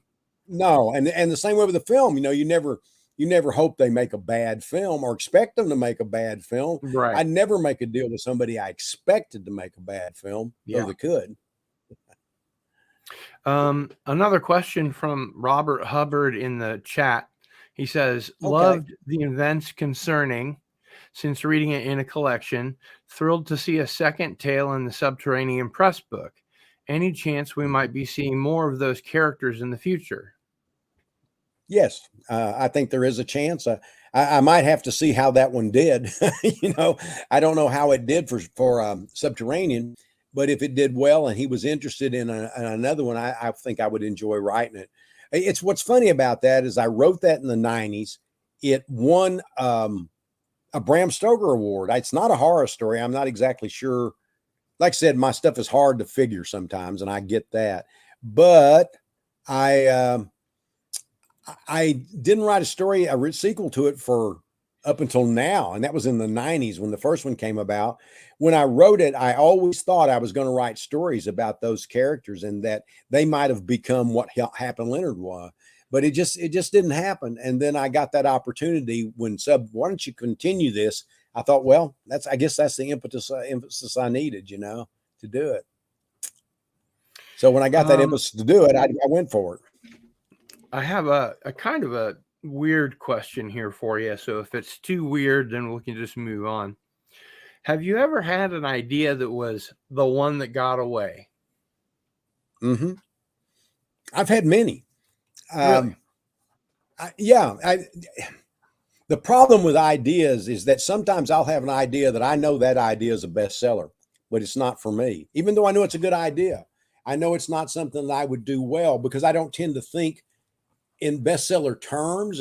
It's not that I'm opposed to it. I'd love to have a bestseller, but on my own terms. I'll tell you one of them that got away was the one that was made into a film. I'm having a blank now with Tom Hanks as the art investigator, and they were trying to look into Jesus and his bloodline. What was that called? The Dan Brown novels? Yeah, Dan Brown novel. Years before that was written, I had read some of the same research books he had written. And I said, you know, I told my wife, I said, here is a bestseller. And I said, here is a major novel. Here is an idea that really been around a long time. And I'm sure a lot of people have investigated or played with it. But I said, there's a major novel here to be written. And I thought about it a little while and I said, there's one to be written, but it's not to be written by me. And so that's one that got away. And if you mean it in that sense. And there have been a couple of others like that, you know, where I thought about doing it. And I'd even had a couple where I'd started and was working on them and I would see the novel pop up and I would just, that's it. I'm done, you know, because I didn't in some cases, I didn't think I could beat it. In Dan Brown's case, I think I could have beaten it if I could have come up with the proper idea. But maybe that's just wishful thinking, because if I couldn't come up with the idea, I couldn't beat it. I mean, I And really didn't like that novel. Just to put it, I thought the novel was poorly written, but I thought the concept was amazing. You know, I thought it carried it everywhere. Donovan in the chat asks, is there a subject matter that Joe would not write about? I'm sure there is. You know, I think what it is, it's a matter of, I don't think there's anything wrong with writing about almost anything, and I have the right to dislike it if I want to. I have the right to not want to read a racist novel, but I don't necessarily say that people don't have the right to express that opinion. I would hope it would not be a thing that would find a publisher or be happy with people, or be something people are happy about. But I think people have the right to do it. But there are a lot of things that I would probably self-censor, you know, myself about. I would not write a children's pornographic novel. Well, yeah, or anything like that. Children die in some of my books. Dogs die. People don't care about people dying; they care about dogs dying. Yeah, and I'm a John dog Wick, person. right? I mean, I've got a pit bull right over here. I've been feeding crackers to. So he's just right here in the room with me, you know. And I love dogs, but a story is a story. John Wick movies, right, Joe? Which ones? The John Wick movies with Keanu Reeves? No, I've never seen any yet. No, but I wouldn't see it because they killed the dog. Well, that's how he gets started on his revenge kick. No, I know. They I'm kill joking. his wife, and then they I kill would his see dog. a movie that happened. I'm just not drawn to those movies, and I couldn't tell you why. You know, I just don't care. I may see one at some point, but I'm just not a big fan of those. And it's funny because there are some movies that are similar to that maybe I am drawn to. I'm not sure why that happens. Sometimes you're just something, and you know, my son's a big fan, but I'm just not drawn to him. I like The Matrix. I didn't like The Matrix, so I never saw any of the others. And the I John felt like Wick it was movies warmed over Philip K. Dick, you know. Oh yeah, I love Philip K. Dick. Don't get me started there. I'm mixed on him. When I love him, I dearly love him. But when I don't like him, I don't. When he like goes him. off the rails, it's kind of tough. Yeah, it's like Philip Jose Farmer is my favorite science fiction writer, but he could be erratic. You know, he could go off the rails. He would have more great ideas in 10 pages than most people would in 100 novels, but he didn't always develop them. But boy, when he did, like Tarzan Alive and Doc Savage's Apocryphal Life, and you know, Lord Tiger and all those sort of things, it was just brilliant. His short stories were brilliant. Jungle Rock Kid on the Nod, which is Tarzan's Edgar Rice Burroughs story written as if William S. Burroughs wrote it. It's just brilliant. And it's actually, too, William S. Burroughs was a friend of mine. He retired here in Lawrence. Really? Yeah. Interesting. He was a very, very interesting guy. And I interviewed him, and I asked him this question, and I think you'll probably give me a better answer than he did. What is your advice for beginning writers? I think you have to be a terrific reader. I think you have to really read a lot. And I think that's more important than writing, especially initially. And I think it should always be important throughout your career. I don't think you should ever cease reading. If you get tired of reading in one genre, read other stuff. I don't think you should have to read in one genre. But the second thing is to put your ass in a chair and show up and write like everybody you know is dead. You know, not worry about what's gone before. I mean, I wrote in other people's voices when I first started, and I was having very little success. And for a good reason, that stuff wasn't any good. And then in the 80s, I kind of caught what I was after by accident. But that accident wouldn't have happened, a happy accident, had I not been turning out so much stuff that wasn't any good. I was getting all the crap out of it was like crap through a goose. I was getting rid of all that stuff. Right. And purging. At some point, a number of other things happened. And, you know, it's too long and tedious to say here, but essentially I finally found my own voice by listening to myself. Yeah. Yeah. It's hard to do. It's hard to do, actually. People don't think of that. They say, well, that's easy, but it's not. Yeah. At first. It's not. Have you noticed a drop in paper and ink book sales because of ebooks And how has it affected your 4+ decade career? It hadn't affected it at all, as far as I can tell. But I would say that the last thing I saw is ebooks are 25 to 30% of the sales. So it went to a certain point and it just didn't keep growing. It stopped. Now, that doesn't mean that it won't grow again. But right now, hardbacks sell more than any other kind of book.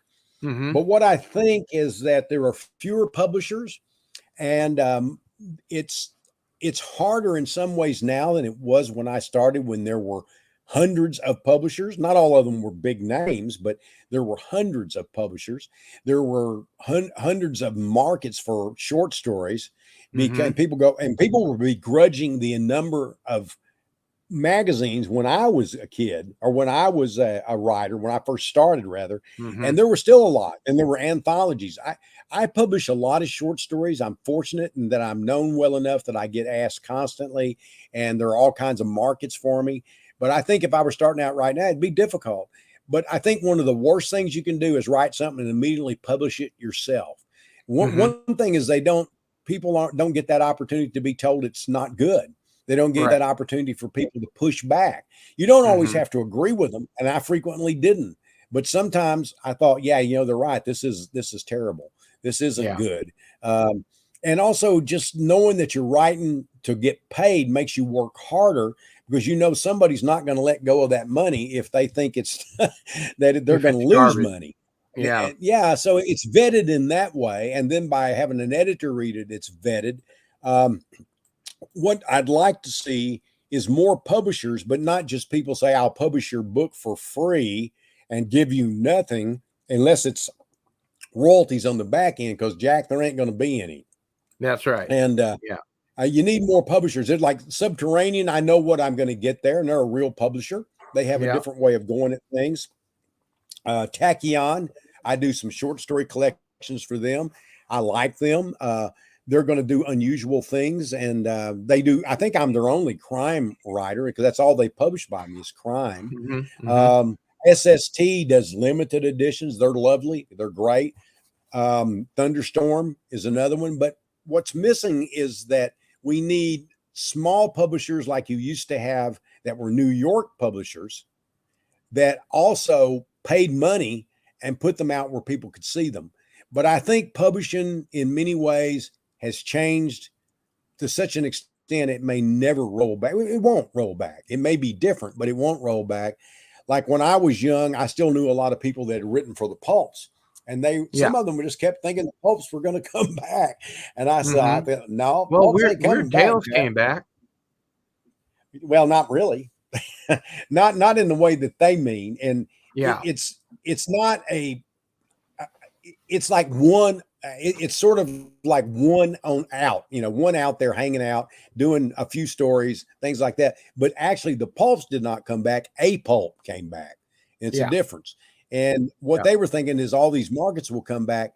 And what's odd is that you would think, with people having less time to read and all, they would be more interested in short stories, but they aren't. People want to read novels.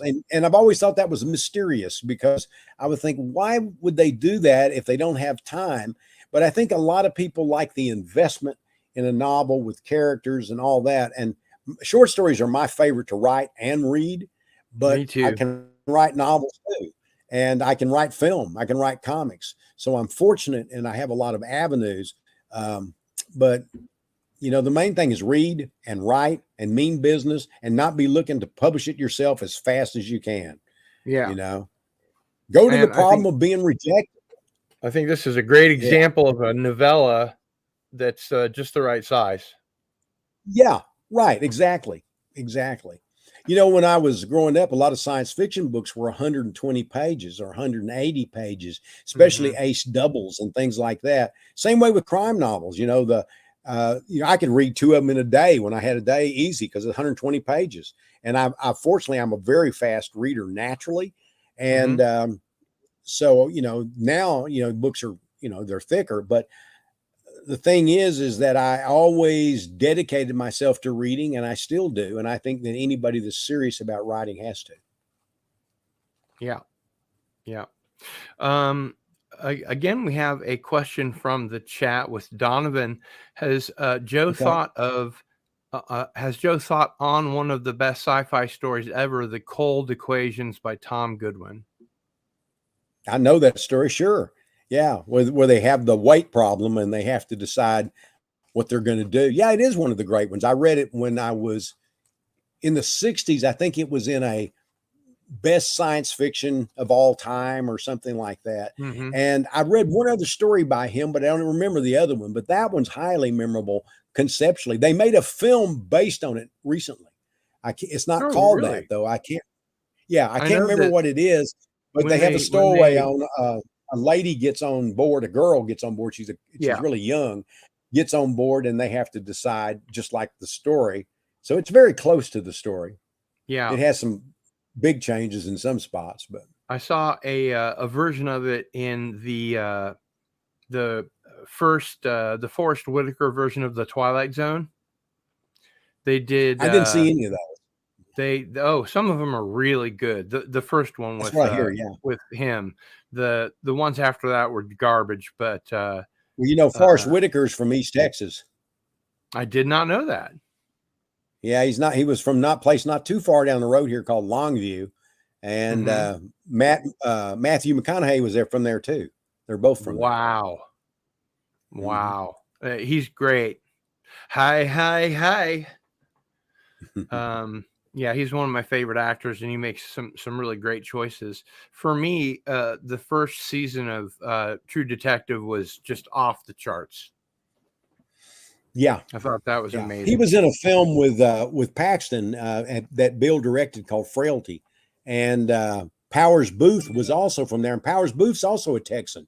He's not an East Texan, I don't believe, but he was also from Texas. So they had a whole bunch of Texans in that. In that one. It's supposedly took place in Tyler, Texas, which is just down the road here, about an hour and 20 minutes from me. But I think they actually filmed it in California and called it Tyler. Right. Yeah. Donovan mentions Fast Times at Ridgemont High. He was the football player. Yeah. I never saw that movie, but I know that he was in it. Yeah. Sean Penn. Yeah. Right. It's one of those movies, if you're of a certain age, it's funny. Yeah. And if you're of a older age, it's kind of silly. Yeah. Well, it's like Ferris Bueller's Day Off. There's a whole generation that movie's extremely important to. Yeah. And I have that, we have that in our generation, and some of the movies are terrible. Like Invaders from Mars, the original version, not the Toby Hooper version, but the original version is one of the most important films I ever saw. And it's only the first 20 minutes are the best part of it. But that first 20 minutes, it predated the Body Snatchers, and it really is a Body Snatcher film. But it predated the novel, and it predated the film. And the novel by Finney is one of my favorite. And the first two versions of the film, I love them both. I'm the same way with The Thing. I love the Carpenter thing, but I like the original Howard Hawks thing. James Arness. Yeah. Yeah. Okay. And Robert Hubbard also in the chat says, okay, while I have the chance, duck-footed. Liked it, but what the hell?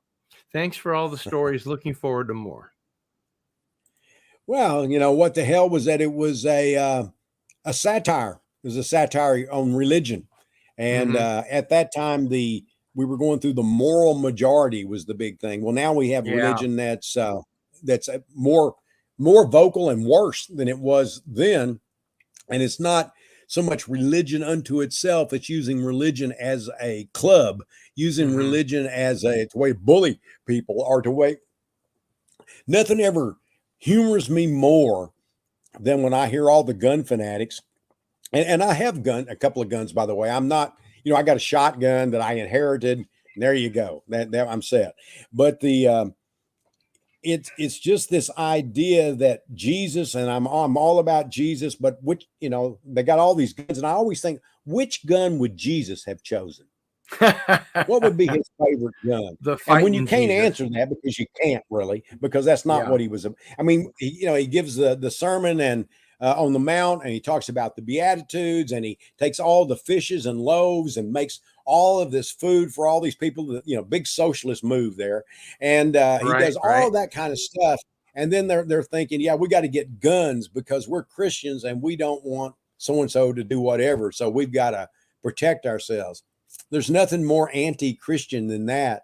And it's really Right. because most people in the South, particularly, are not raised on the New Testament like they say. They're raised on the Old Testament. They're Hmm. raised on that way they can, talk about vengeance and, was it Joshua killed an entire city, killed everybody in it, all the animals. They did everything that. Then, they killed everybody and practically ate them and shot them off a cliff. But essentially, they killed them all. And I keep thinking that they forget about the 10 Commandments because what that meant is we won't kill our own people. Right. Not murdering just meant your own people, because then it was a totally different viewpoint. But to me, it's just odd that you have people that talk about all of this violence and how they've got to fight for Jesus, and it's totally against what the New Testament is. But that's because most people have never read either one of them, That's true. Most Christians especially the have never Christians. read it. Us I'm atheists have read everything. I was That's just why gonna we're say atheists. I'm an atheist, and I've read more Bible and had more Bible study than most Christians have. Yeah, I mean, I've read all kinds of other religious texts too, and studied those, and because I'm still fascinated by it, but that doesn't. I like mythology too, and in fact, Yeah. when you start reading Greek and Roman mythology, you see a lot of Christianity, Oh, sure. same ideas in it, and you go back to Gilgamesh, and you got Noah, it's Hmm. all very, very. That's what, when I was growing up at about 11, I thought I was going to be a preacher. I really did. That's what I wanted to Hmm. be. And so I took the Bible and read it from front to back, and that cured me immediately, because I thought this is like the mythology, the Roman and Greek mythology I like. It's like the Yeah. Iliad and the Odyssey. Yeah. Which is it? Why is that considered silly and not real? And this is real? Right. Sorry, I don't buy that. And Yeah. and you can say, well, it's all symbolic stories, and I think that's really what it is. A But lot it of doesn't Christians change the these fact days I don't want to base take my it life very on that. literally. A lot of Christians these days Yeah, take the most Bible people do. literally and think that God Well, wrote it. I had a thing with a guy that would just talk, but you say that, but there's miracles every day in life. And I said, well, what do you mean? And he said, oh, my uncle Bill or whatever it was, he died and he came back, and because, he went and he saw the light and all that. And it was a Mm. miracle because he was pronounced dead. I said, well, that's just kind of a medical situation. That When doesn't the prove itself a oxygen miracle. And I leaves your said, brain. Yeah. right. And I said, here, let me ask you a question. Do you believe that your God can do any kind of miracle that he wants, that can turn anything around? Yeah. I said, okay, here's the things I want you to explain to me. Babies with AIDS, that's one. Who's being punished here? Another two, have you ever known anybody that's lost a leg or an arm or an eye and prayed to have it back, that it came back? So is God just selective in his miracles? Right. I said, as soon as you can't answer that, then the rest of it's horseshit. Then That's as you've far as got I'm concerned. the Holocaust. Oh Where yeah, was yeah, where was yeah. God there? World You know. people pray for world peace. When has that happened? Right. When has that Right. ever happened? Or the end of disease. When has that ever happened? But yet, if they pray for a new car and they get it, then God is good. And Right. it's also that you pray for something and you don't get it, it's God's will. So you've got I it. guess. The deck's stacked. You can't win or lose with God, Right. because whatever happens, that's what's going to happen. Except you're not going to get that arm back. Right. Yeah. And I think that now we're talking more about deists than theists, right? Yes, yes. That God created the universe and then just left it alone. Yeah, that's deism. In fact, a lot of the founders of the United States were deists. Yeah. Not all, but several, Yeah. And And you remember to Thomas get back Jefferson to took our the I just gonna say Thomas Jefferson took the New Testament and marked out everything in it except what Jesus said. yeah, yeah, I knew about that actually. The Um, Jefferson Bible, it's called. if you had anything at all that you could say to your readers or readers in general, what would it be? I just want people to enjoy their lives, and reading is one of the great ways to contribute to that. And I think people are reading less and less because they're distracted more and more. But I also think that the importance of it is not what it used to be, because education is not what it used to be. Because reading is not just reading literature, it's reading history, it's understanding geography, geology, anthropology. I would just say that education is very important. And for all of these morons who want to eliminate books that they think insult the Bible, my thing is it's earned that insult. And on top of that is, even if you don't think it has, it should be able to be insulted, just like I'm insulting you right now. Not you personally, Right. but If you don't anybody like that it, don't stands read on the it. other side. Right, don't read it. I just, when I wrote, when I turned in Things Get Ugly, I have a thing in there that says that, I don't know if it's in that one or if it's in the memoir, but it's one of them. I said, it's popular now to do trigger warnings. I don't do trigger warnings because I don't No. know what would trigger somebody. If I listed 20 things, it could be something else. And on top of that, people don't know if it's going to trigger them really until they read it. And here's the trigger warning. I wrote it. That's your trigger warning. There And you the go. thing is that you don't know about those things. And I'll be damned if I'm going to take adults and try to address them like children. Yeah. Be careful now. You may get your feelings hurt. Well, Mhm. I get my feelings hurt a lot. And my feelings You're is, if it's not something you you're a want to grown read, up. don't read it. Yeah. Yeah, you're a You're an grown up. adult. You know what is I always used to tell my kids when they would come complain, I'd say, life's just full of little disappointments. Yeah. And Yep. that's true. And you can't have a universe in which everything is perfect. I've had people talk to me lately that are telling me about sensitivity readers. And Mhm. the sensitivity readers, they're hired to be sensitive.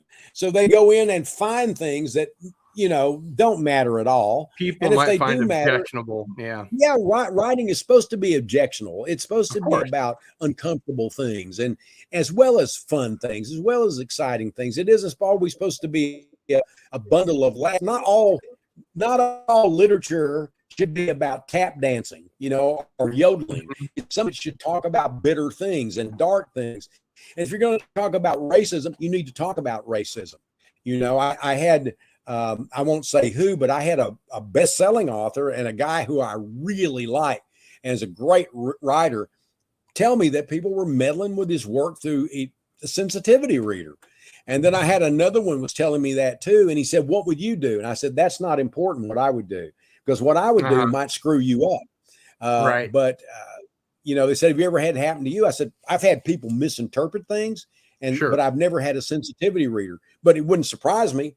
And when they do put one on me, I'm not making those changes. And if they won't let that go through, then I retire, Yeah. or I So, start some doing training something and else." press isn't going to do that, right?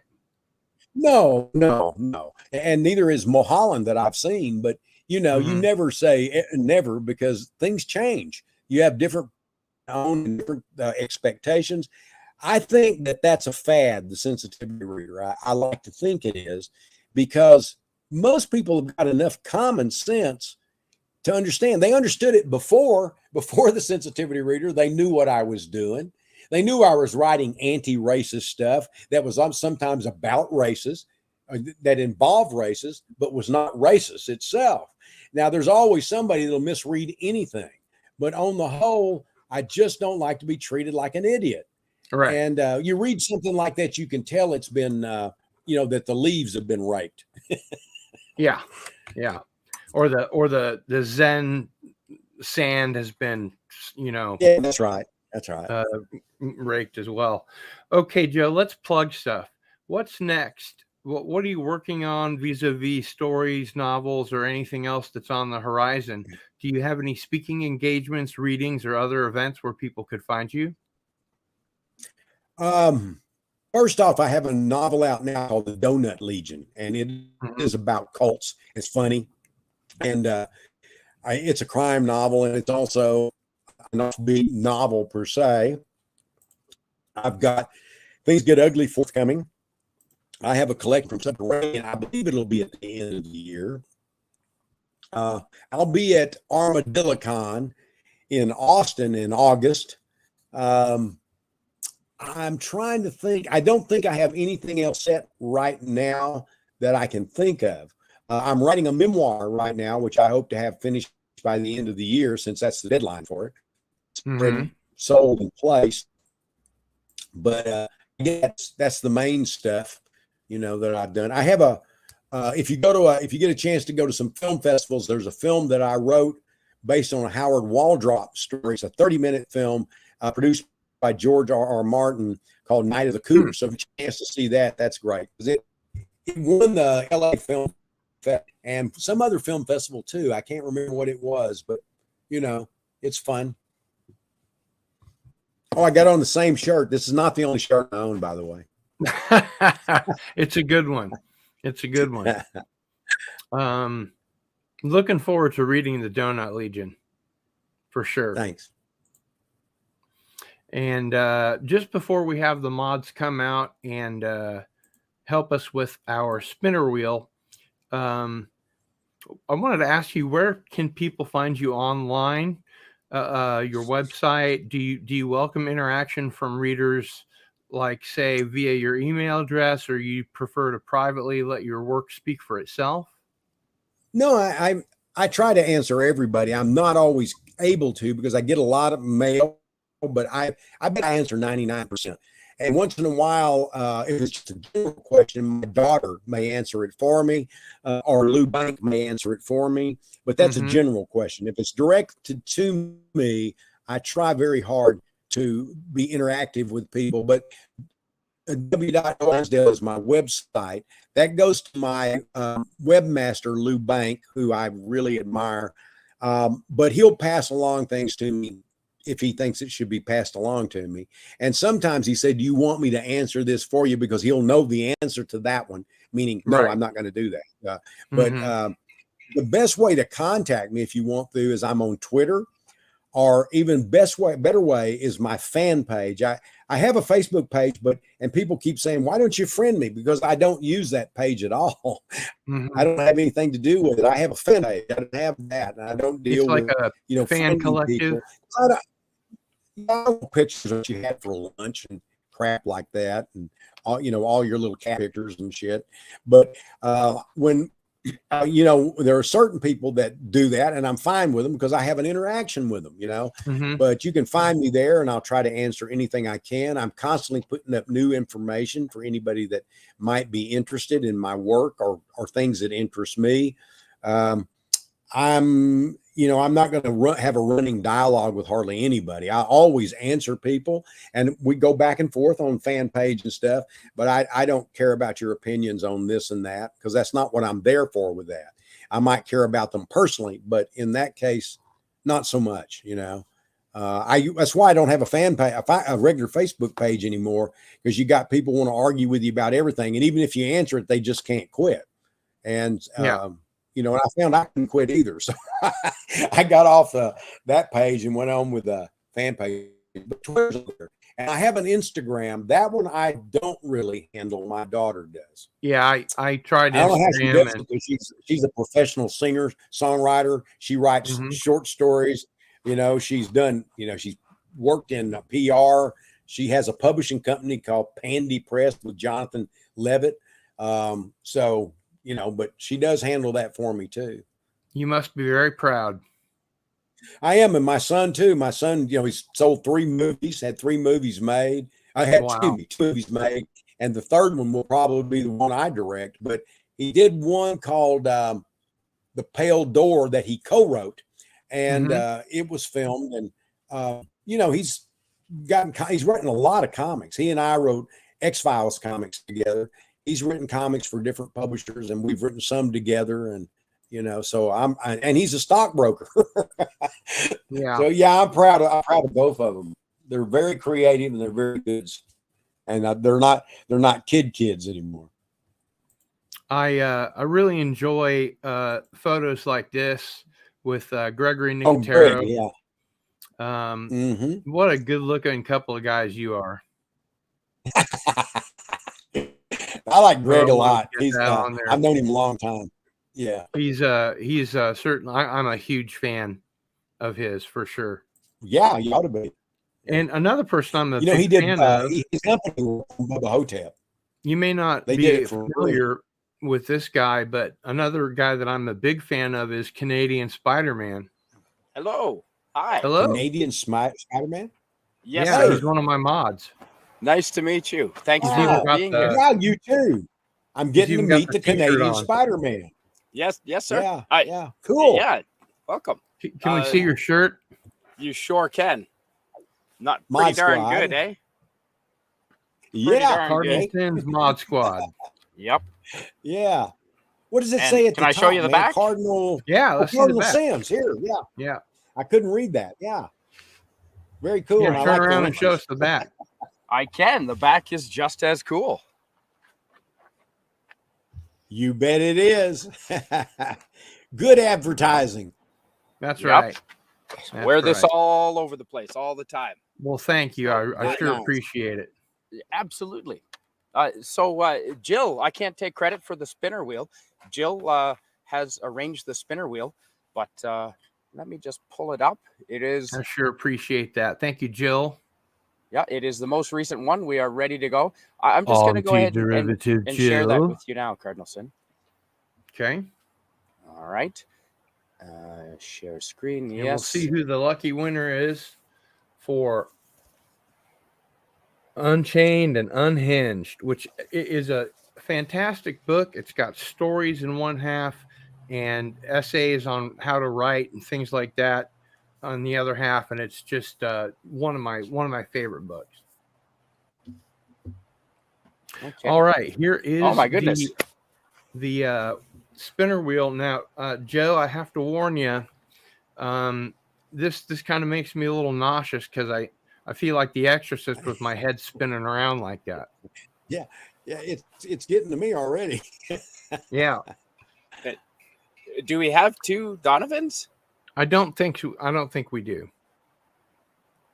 Maybe. Okay. I think Donovan is on the wheel twice. yeah, which gives him a 50% chance. 50% chance.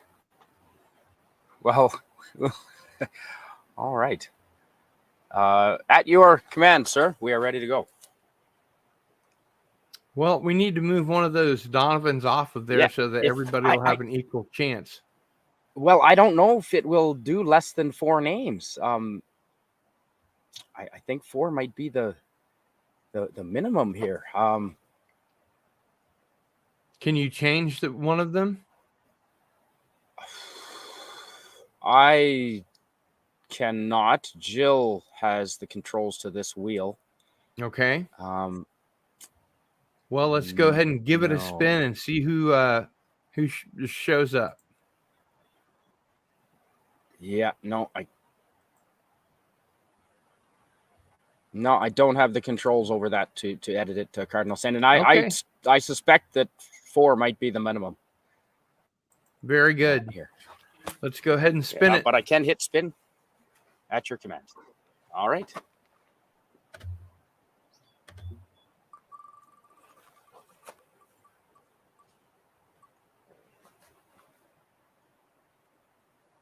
Peter Graves.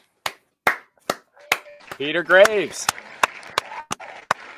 Congratulations. Yay! Wow. Yeah, congratulations. He beat the odds even. He beat the odds. Yeah, that's right. And so I have Peter's information, and I will go ahead and get that sent to him. And it's already autographed and numbered. And I sure appreciate your generosity of giving that out to our winner this week. It's a great book. I can hardly recommend it. And I think Peter will love it. Absolutely.